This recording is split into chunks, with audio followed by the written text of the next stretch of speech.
지금은 새벽 6시. 보츠와나 국경으로 향하는 길은 텅 비어 있었습니다. 우리 차 한 대만이 도로 위를 천천히 지나고 있었습니다. 그때 길가에서 쿠드 무리가 나타났습니다. 푸드죠. 사우디 패스트푸드죠. 그들은 오늘 우리가 처음 만난 동물이었습니다. 오, 뛴다. 쿠드가 사라진 뒤 도로는 다시 조용해졌습니다. 그리고 얼마 지나지 않아 길은 또 한 번 자연스럽게 멈춰섰습니다.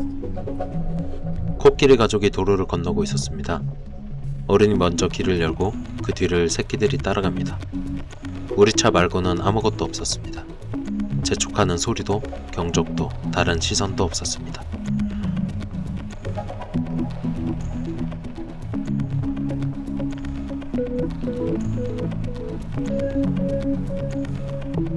가족이 거의 도로를 건넜을 때 마지막에 있던 우두머리 코끼리가 멈춰섰습니다. 그리고 잠시 우리 쪽을 바라봤습니다. 그 시선에는 위협도 경계도 없었습니다.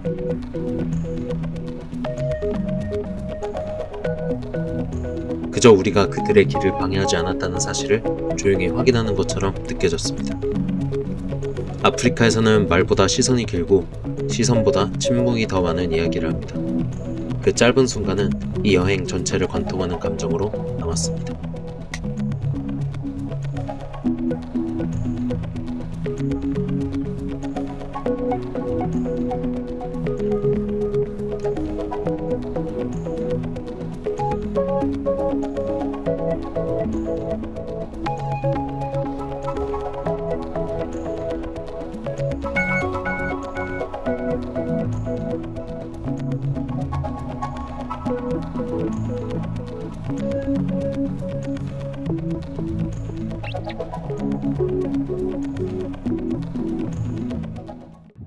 국경 근처에서 우리는 지프차로 갈아탄 뒤 국경으로 이동하기로 했습니다. Morning. Leo. Leo. Nice to meet you. Nice to meet you.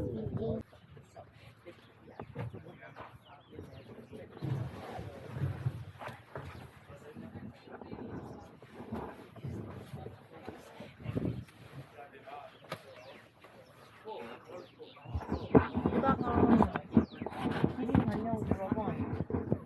우리 뒤에 차지하고 있자. 우리 동양인이라서 아무. 우리는 국경을 건너는 지프차에서 아프리카를 여행 중인 한 쌍의 노부부를 만났습니다. 기품과 품위가 느껴지는 그들은 오늘 하루 우리와 사파리를 함께했습니다. Oh my god. So we both been to Jordan before we started dating. Like individually she went to Jordan and I actually used to live in Jordan. Oh really? Yeah, for 2 years. And What did you do in Jordan? I worked at a company. I worked at 그렇게 우리는 다시 길을 이어 보츠와나 국경에 도착했습니다. 국경을 넘는 절차는 간단했지만 공기의 결은 분명히 달라졌습니다. Thank you.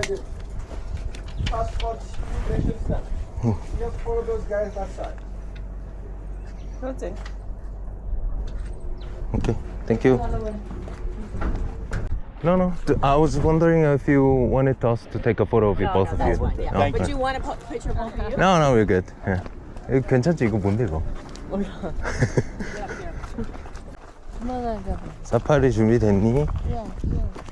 내 가슴팍에 말하렴. 예.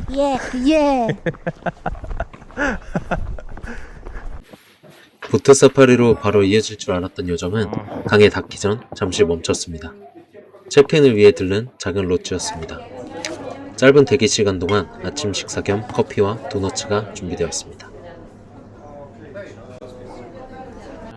솔직히 말하면 이날 여정에서 가장 기억에 남지 않았으면 좋았을 순간이었습니다.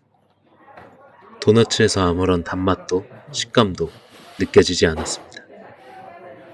그저 한 덩이의 밀가루 반죽이었습니다. 이렇게 풍부한 자연 한가운데에서 음식만큼은 놀랄 만큼 공허했습니다. 이 장면은 미화할 필요가 없습니다. 이 롯지에서 제공되는 아침 식사와 도너츠는 굳이 드시지 않으셔도 됩니다.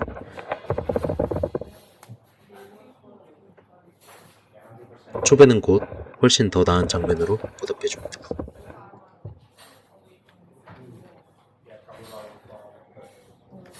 어찌됐건 우리는 간단히 요기를 때우고 보트로 이동했습니다.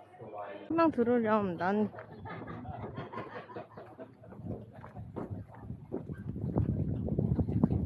오, 저거 타는 거야? 위험해 보이는데? 우와.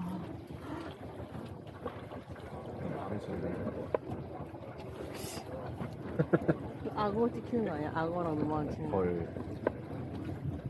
와. 이날은 우연처럼 우리를 포함해서 세 쌍의 신혼부부가 함께한 사파리였습니다. 서로의 국적은 달랐지만 같은 바람과 같은 물결을 바라본다는 사실만으로 그날의 동행은 충분했습니다.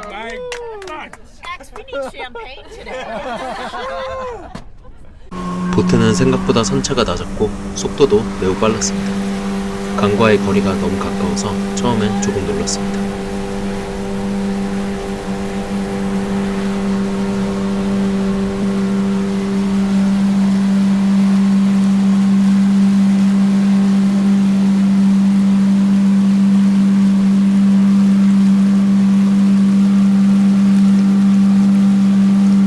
처음 사파리에서 우리를 맞이한 동물은 하마였습니다. 물속에 있을 때조차 자신의 영역을 명확히 지키는 이 강의 주인 같은 존재입니다. 하마는 몸집과 달리 영역의식이 강해 아프리카에서 가장 위험한 동물 중 하나로 알려져 있습니다.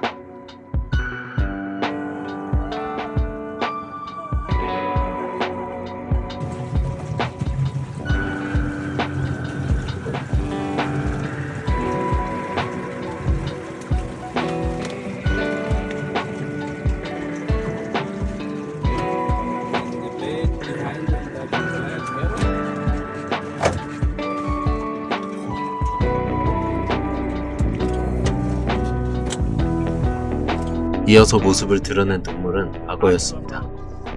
악어는 대부분의 시간을 움직인 채 않은 채 보내며 기회를 기다리는 대표적인 매복형 포식자입니다.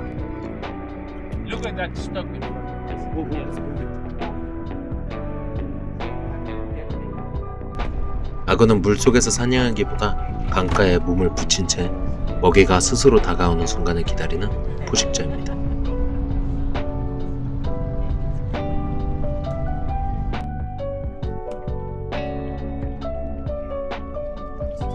There's a crocodile. Look, waiting for them. There.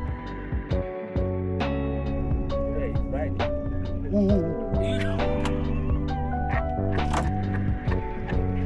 Yeah. Yeah. He's ready. You see, they're watching. They're watching. Yeah, he's ready. When they come down, then it's his chance. He never stops. 그리고 이 사파리의 중심에는 강을 건너는 코끼리 무리가 있었습니다. 코끼리 무리는 곧장 강으로 들어가지 않았습니다. 잠시 모여서서 강을 건너는 방식을 조율하는 듯한 모습이었습니다. 무리 중 한 마리가 먼저 물속으로 들어가 몸을 흠뻑 적시는 모습이 보였습니다. 우연처럼 보였지만 이 역시 강을 건너기 전 우리가 함께 움직이기 위한 준비처럼 느껴졌습니다.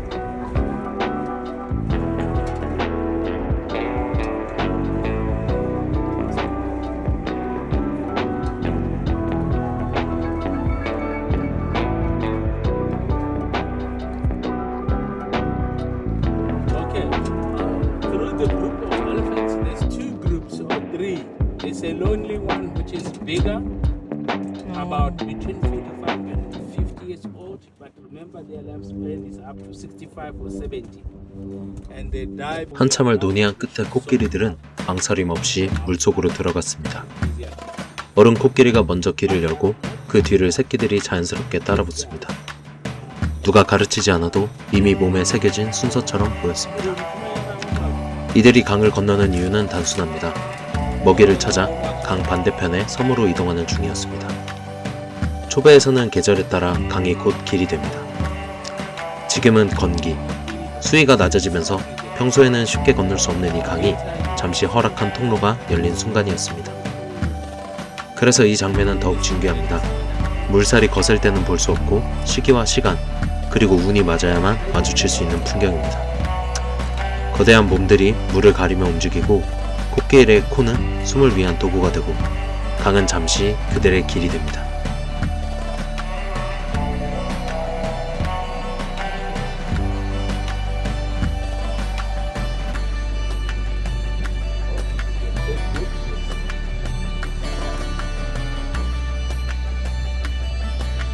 그 무리의 가장 가운데에는 아기 코끼리들이 있었습니다. 자기 키보다 훨씬 깊어 보이는 강 앞에서도 그들은 쉽게 뒤로 물러서지 않았습니다. 어른 코끼리의 몸 가까이에 붙은 채 물속으로 한 발 한 발 내딛는 모습은 용감하다기보다는 믿고 있다는 표현이 더 어울렸습니다. 이 강을 건널 수 있다는 확신이 아니라 앞에 있는 가족이 자신을 데려다 줄 것이라는 믿음. 아기 코끼리의 움직임에는 그 단순한 신뢰가 그대로 담겨 있었습니다. 그 모습을 보고 있자니 이 장면이 단지 야생의 기록이 아니라 서로를 의지하며 살아가는 방식에 대한 이야기처럼 느껴졌습니다.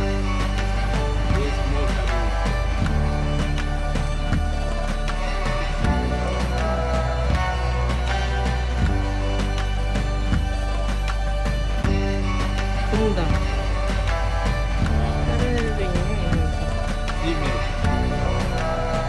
앞으로 얼마나 많은 풍경을 더 보게 되더라도 이 장면만큼은 쉽게 흐려지지 않을 것 같습니다.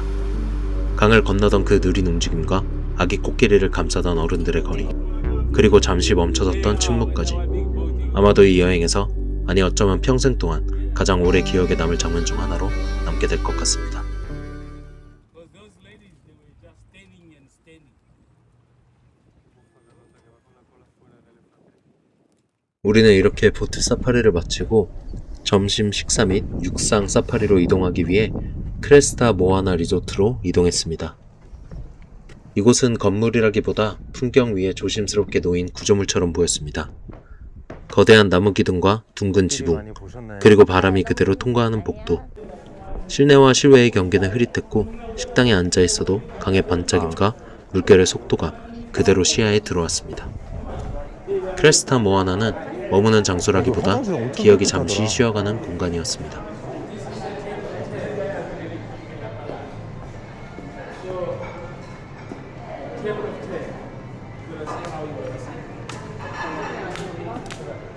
우리에게 선택권이 있을까? 여기 자기 앞에.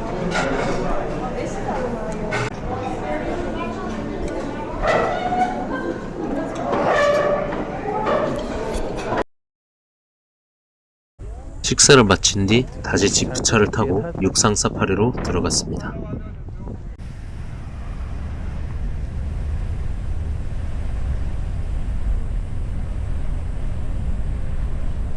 지프차에서 이동할 때는 모래바람을 조심해야 합니다.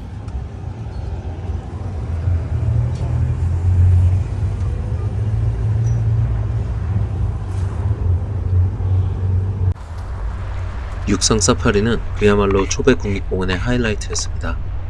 차를 타고 이동하며 동물들을 훨씬 가까운 거리에서 마주할 수 있는 최고의 조건이었습니다.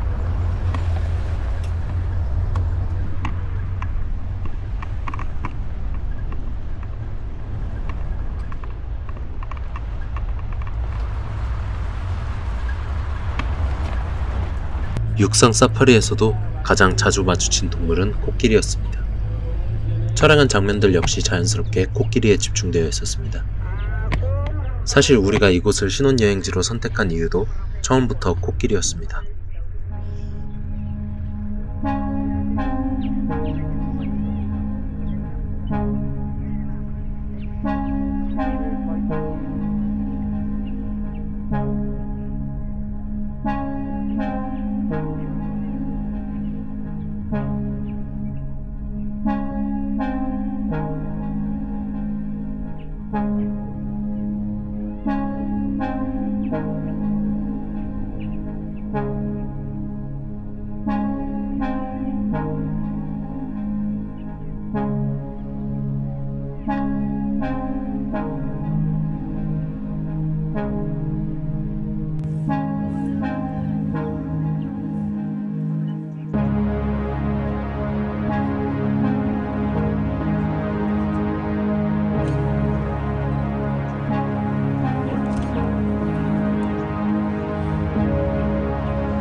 초배 국립공원은 세계에서 코끼리 개체수가 가장 많은 지역 중 하나로 알려져 있습니다. 이곳에 서식하는 코끼리는 수만 마리에 이르며 초배강을 중심으로 계절에 따라 이동하며 살아갑니다. 코끼리는 초배 생태계의 중심에 있는 존재입니다. 그들의 이동 경로는 숲의 형태를 바꾸고 그들이 남긴 흔적은 다른 동물들의 삶의 방식까지 결정합니다. 초배에서 코끼리는 단순한 큰 동물이 아니라 이 지역의 질서를 만들어가는 존재입니다.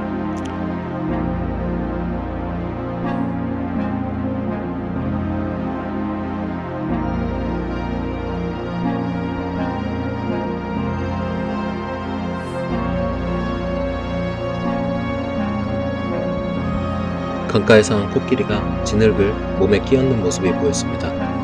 장난처럼 보일 수도 있지만 이 행동은 생존과 직결된 습관입니다. 진흙은 강한 햇빛으로부터 피부를 보호해주고 벌레와 기생충을 막아주는 일종의 자연 방어막 역할을 합니다. 코끼리에게 진흙 목욕은 휴식이 아니라 이 땅에서 살아가기 위한 가장 기본적인 준비입니다.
이 땅에는 물론 기린도 있습니다. 초배 국립공원은 보츠와나에서도 기린 개체수가 안정적으로 유지되는 지역 중 하나로 강과 숲이 이어진 자연 환경 덕분에 기린이 살아가기에 좋은 조건을 갖추고 있습니다.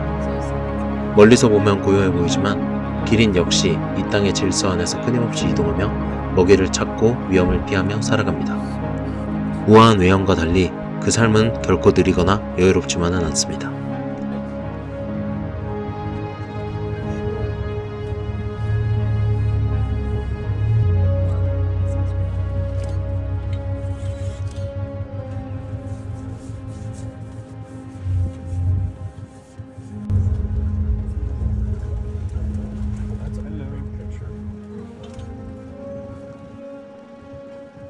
그리고 우리는 죽은 기린 한 마리를 마주했습니다. 초배의 자연은 아름답기만 한 곳이 아닙니다. 이곳에서는 강한 생명력만큼이나 죽음도 일상의 일부로 존재합니다.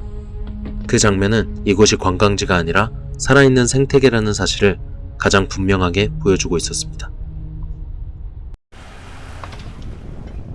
이렇게 우리는 사파리 일정을 마치고 다시 국경을 넘어 숙소가 있는 짐바브웨로 돌아갔습니다.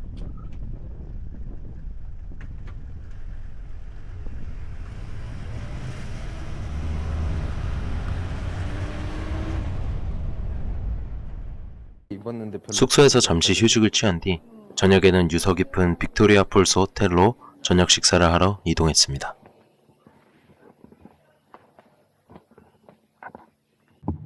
와이프가 사준 넥타이 강제로 메고 가는 길.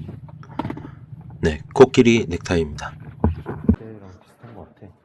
1914년에 문을 연 이 호텔은 빅토리아 폭포가 세계에 처음 소개되던 시기의 분위기를 지금까지 그대로 간직하고 있는 공간입니다. 식민지 시대의 건축 양식과 넓은 정원, 그리고 멀리서 희미하게 들려오는 폭포의 물소리까지. 이곳은 단순히 하룻밤을 머무는 숙소가 아니라 폭포와 함께 시간이 쌓여온 장소처럼 느껴졌습니다. 하루의 여정을 마무리하기에 이보다 더 어울리는 공간은 없어 보였습니다.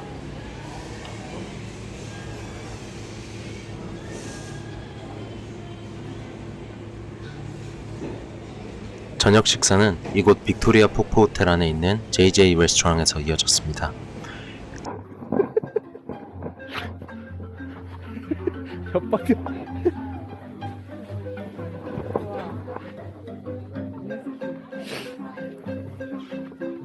자, 그 와디럼에 있는 그 식당 가봤나? 와디럼에도 이런 텐트 식당 있잖아. 텐트로 된 거 가봤어. 그 땅, 좋아 보이 좋은 데는 아니었는데. 땅 속에서 고기 꺼내주고 막 그러네. 아. 아. Where? You find me there? At the lobby? Yes. At the lobby? 호텔 로비? 아, 오케이. 호텔 로비가 어딘데?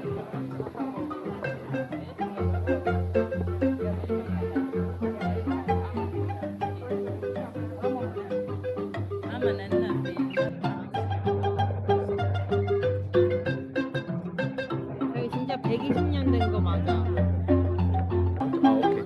So we will have still water 750. Okay. Still water? Yes, and Coca-Cola. JJ 레스토랑은 이 호텔의 역사만큼이나 오랜 시간을 함께해온 공간으로 정제된 서양식 다이닝 위에 아프리카 지역의 식재료와 향을 자연스럽게 얹어낸 곳입니다. 화려함보다는 균형에 가까운 음식이었고 낯선 땅에서 하루를 마무리하기에 과하지 않은 선택이었습니다.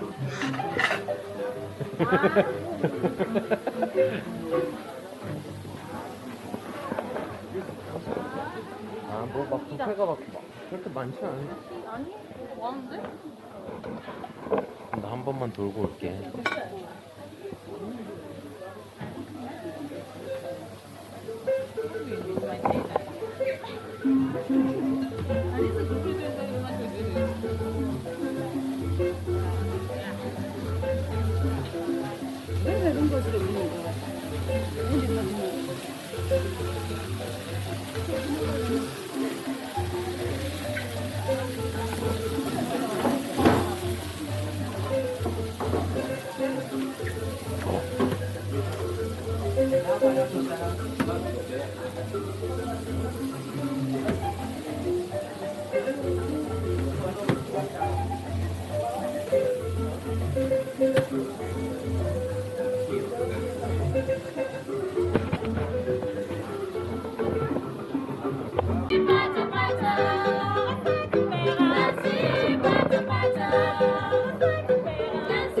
식사가 이어지는 동안 전통 공연이 함께 펼쳐졌는데 그 소리와 움직임은 공연이라기보다 이 땅의 하루가 끝나고 있음을 알려주는 의식처럼 느껴졌습니다.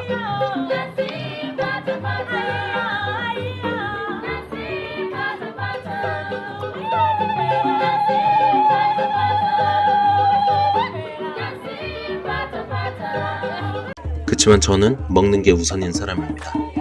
바로 뒤에서 공연이 이어지는데도 불구하고 저는 먹는데 더 바빴습니다.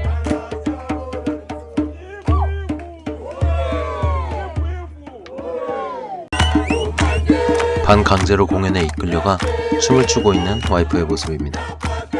박치여서 엇박을 타다가 다시 돌아오는 모습입니다. 이렇게 하루는 음악과 리듬 속에서 천천히 저물었습니다. 야생에서 시작된 하루는 사람의 노래와 몸짓으로 마무리되었습니다.